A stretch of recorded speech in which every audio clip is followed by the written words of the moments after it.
Hindi pa ako nakapagsimula sa aking mga gawain, biglang dumating si Nanay Lorna at dala-dala ang kanyang apo. Nagkasakit daw kasi ang kanyang 4 na apo at pati na rin siya. Kaya tinanong niya muna ako kung nasaan si Peking Bombay para humingi ng tulong sa kanya. Wala rin akong maiabot kaya sinabihan ko na lang sila na diretso na lang sa baba.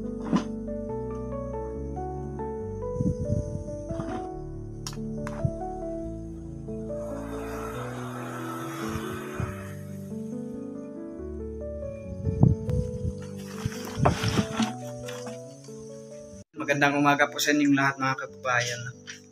So ngayong araw nga po pala ay araw ng linggo. So magsisimba po sana kami ngayon. Kaso lang po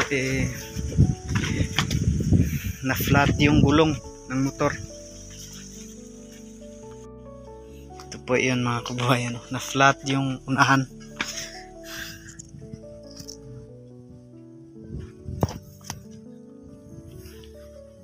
Magkaiba nga pala kami ng religion kay Peking Bombay mga kababayan. Pero para sa akin hindi naman po yun ang basihan. Ang religion, ang totoong basihan ay dito sa iyong puso mismo. Magkaiba-iba nga tayo ng religion pero yung sinasamba natin ay isa lang po, yung Panginoong Diyos. Kumbaga sa kakao po mga kababayan, kung nakakita na po kayo ng kakao, yung kanyang bunga ay magkaiba yung kulay pero isa lang yung puno. May pula at saka yung green, no? Parang ganun lang din yung pananampalataya natin, no? Magkaiba man tayo ng kulay or simbahan pero yung sinasamba natin ay isa lang po. Kumbaga yung puno ng kakao ay sumisimbolo ng Panginoon at yung bunga naman ay simbolo ng mga religion. Parang ganun sa akin mga kababayan. Ngayong araw nga po pala mga kababayan ay magtrabaho muna ako dito sa aking bahay, no? Magtambak ng lupa doon dyan sa labas. Dito. Magtambak ko ng lupa dito para sa gagawing tiris mga kababayan. So may lupa naman po dito mga kababayan. Pinadam ko nung una. Dalawang dump truck. So mabuti rin ngayon magtrabaho mga kababayan, no? Kasi hindi mainit. Ito yung panahon natin ngayon mga kababayan. Tapos mahangin. So at dito nga po pala mga kababayan ay nilagyan ko na ng abang ba yun? Muna ito mga kababayan. Ano lang to temporary lang muna to. Kasi para makabili ako ng hollow blocks, bubutasan ko na lang dito. Tapos i-pile yung hollow block para kunti na lang yung idagdag na lupa dito. Para madali na lang pag mayroon ng file na hollow block dito, madali na lang. So yun. Samahan niyo muna ako mga kababayan sa aking mga gawain ngayong araw na ito mga kababayan. Tara, umpisa na tayo. Ayan mga kababayan, no, nandito nga pala si Nanay Lorna kasama ang kanyang apo. At nagkasakit daw kasi mga kababayan yung kanyang 4 na apo. Tinanong niya muna ako mga kababayan kung nasaan si Peking Bombay. Sabi ko naman ay nandun sa baba. Pinadiretso ko na lang din sila doon sa baba kasi wala rin akong maibigay. Dahil kapos pa ngayon. Pambili lang daw sana ng gamot para sa kanyang mga apo.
Pahinga muna tayo mga kababayan.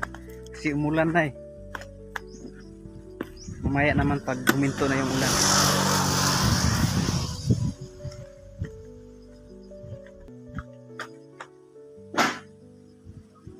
Kunin natin yung pala. Okay.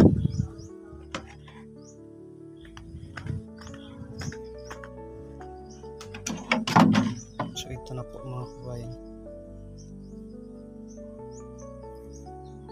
Mamaya na naman. Si umulan kasi. Kita ba sa video? So ngayon mga kababayan ay mag-snacks muna tayo. Ito, saging.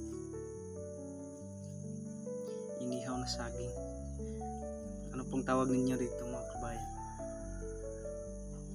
Sa Bisaya naman po nito ay ginanggang. Nakakain po tayo.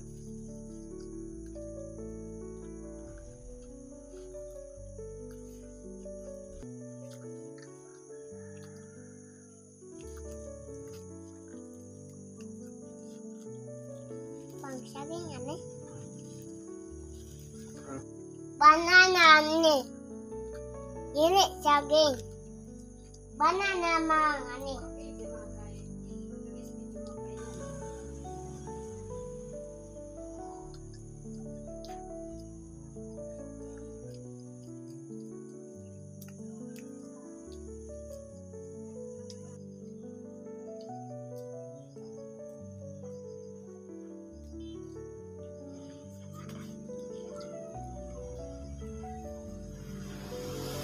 So ito na po mga kababayan. Natapos na po.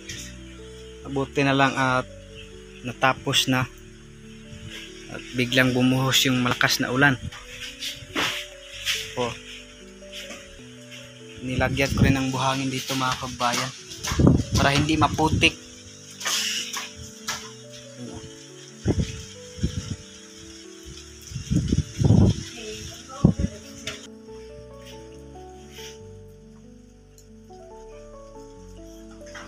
Dito po kasi yung terrace.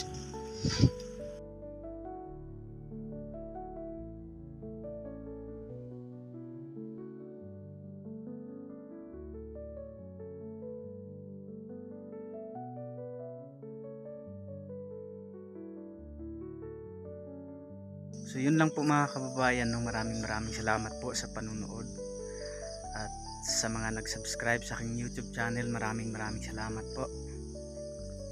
At inuulit ko po maraming salamat po kina Sir Paul, PB Team Peter Paul, Madam Yula, kay Peking Bombay pag-promote sa aking YouTube channel malaking tulong po para sa akin. At sa ating Panginoon din po, malaking pasasalamat ko talaga sa ating Panginoon. At yun lang po muna sa video na ito mga kababayan.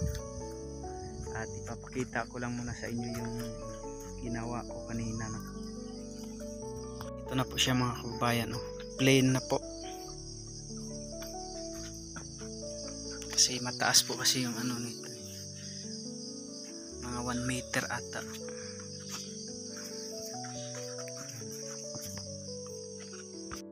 Yun lang po mga kababayan, maraming salamat po sa inyong suporta, sa hindi pag-skip ng ads, at sa walang sawang suporta sa PB Team. Maraming salamat po. Yun lang po. God bless you. Bye bye.